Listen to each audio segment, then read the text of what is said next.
Hey, what's up, all y'all? Happy Wednesday.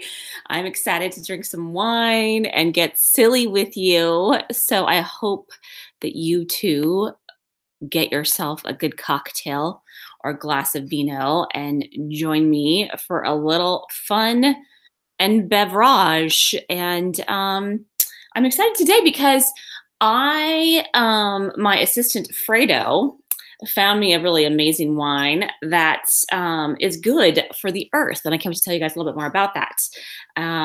But it's called the beast. The wine saves the bee species, which is cool. Like that's the name of the wine, so it's pretty clear what this wine does besides taste good. But the other really cool thing about it is it does.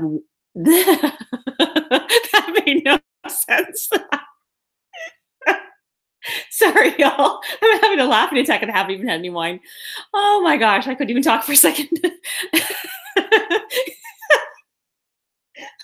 You're fucking so great when you can't stop laughing. Okay, so it's a Pinot Noir, and it's from the Umpqua Valley. And I have a long history of loving wines from the Umpqua Valley. The Umpqua Valley is down in Southern Oregon, or like kind of towards Southern Oregon, not like all the way at the bottom, but the Umpqua area in itself is like one of my favorite parts of the state.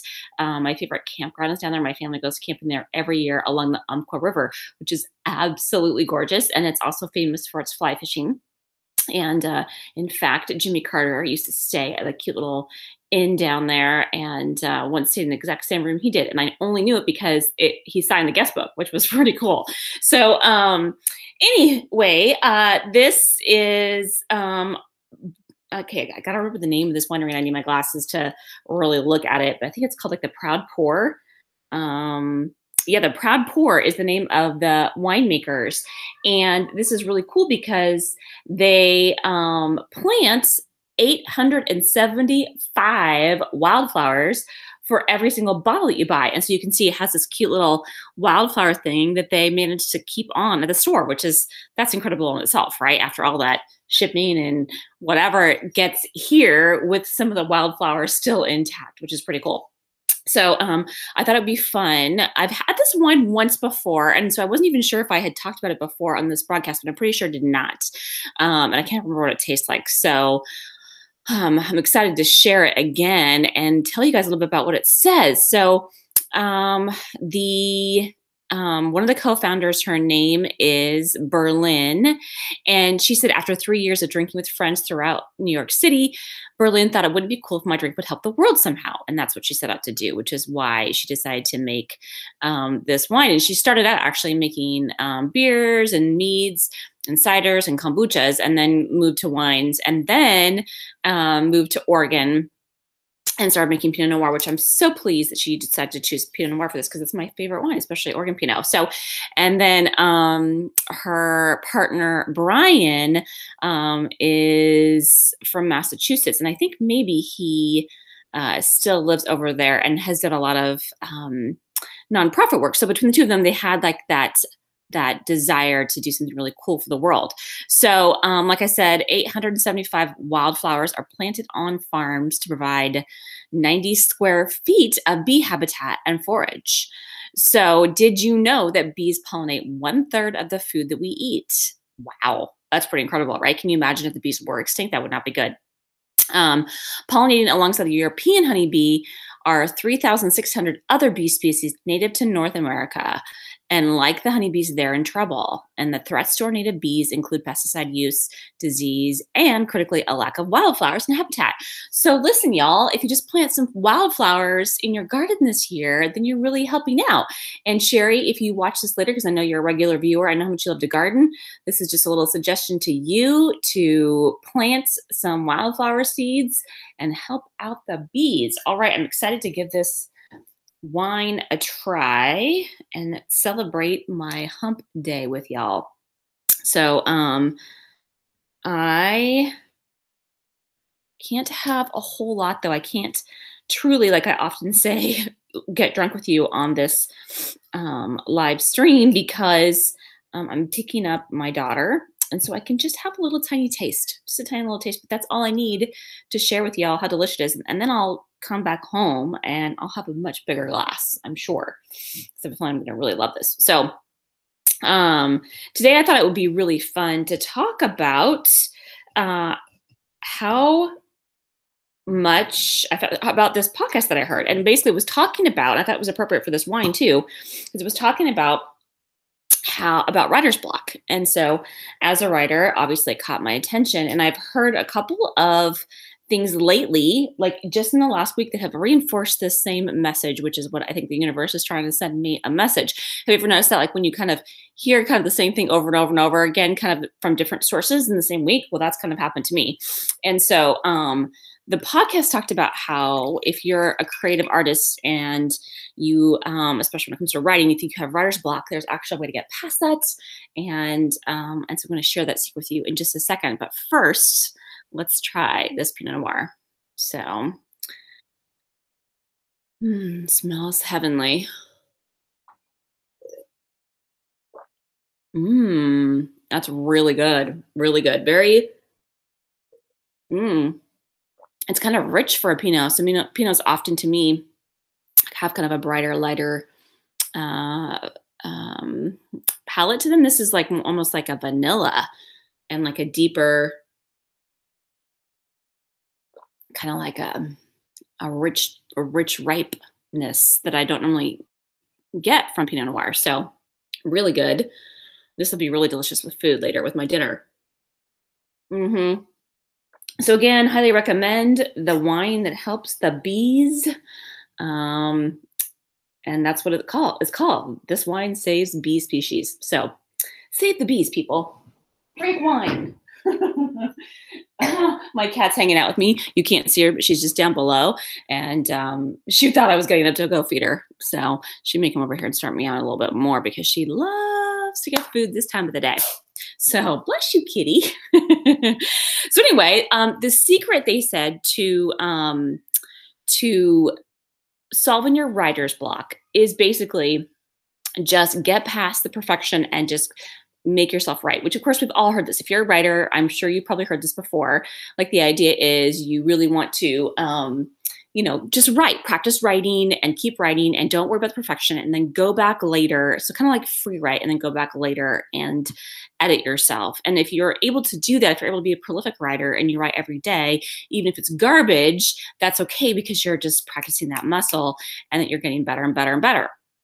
So rather than like worrying too much about like having everything perfectly planned out in advance and then, and then like having it perfect before you even start, because that's not going to happen.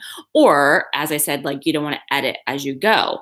So one of the things I liked though about this guy who's a writer for TV, his name's Adam Perlman. He's done a lot of writing for different television shows, including Billions, which is one of my favorite.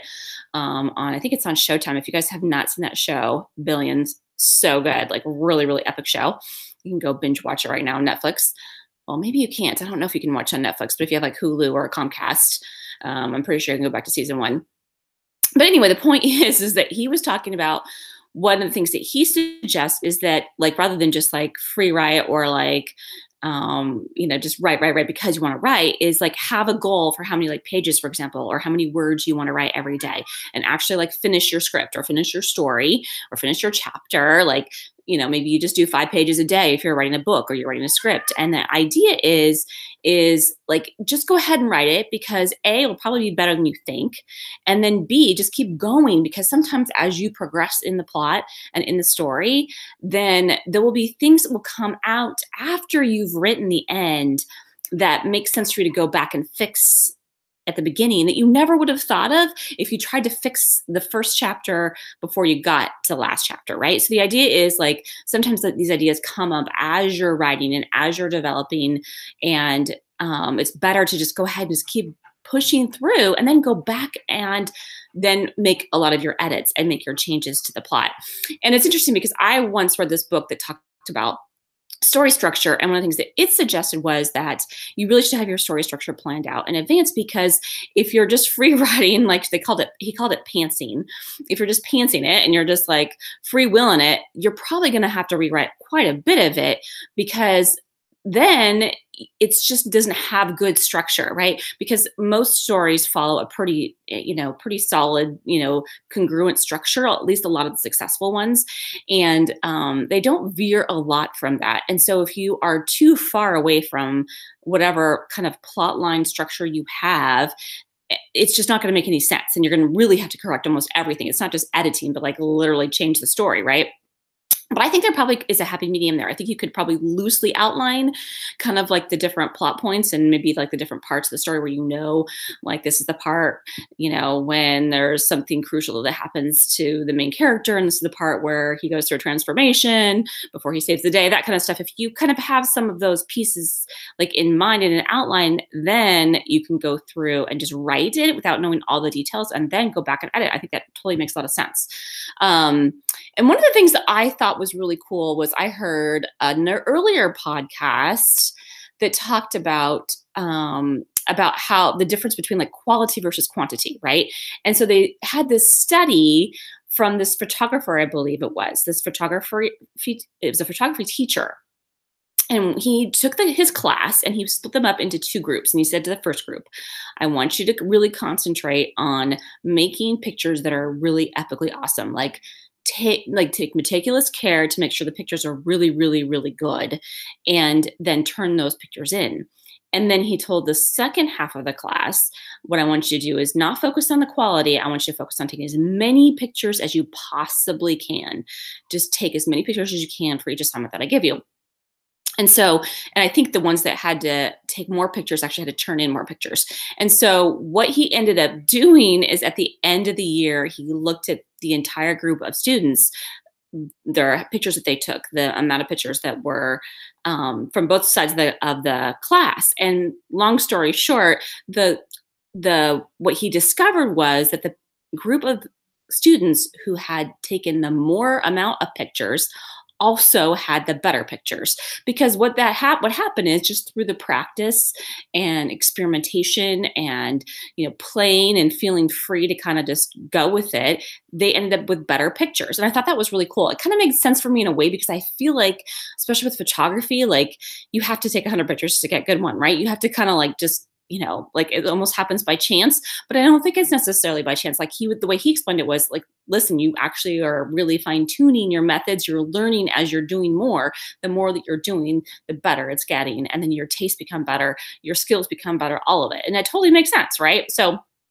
I think it's interesting. Like, I also think though that you could probably, take in a lot of information and plan stuff in advance. And maybe there's like a happy medium there, just like there was with the writing. Like maybe there's a way that you could plan out for an awesome picture, but then just be willing to play and feel free and experiment also. So maybe there's a kind of a combination there when it comes to creativity output, whether it's taking pictures or whether it's, writing something, or like if you're a dancer, probably the same kind of thing. Because I think sometimes, like if I'm thinking about my dance class, for example, if I am practicing, it's good to practice a lot, because then your muscle memory gets to know it better. And then once you have that down, then you can really fine tune things. But there is a point of over rehearsal.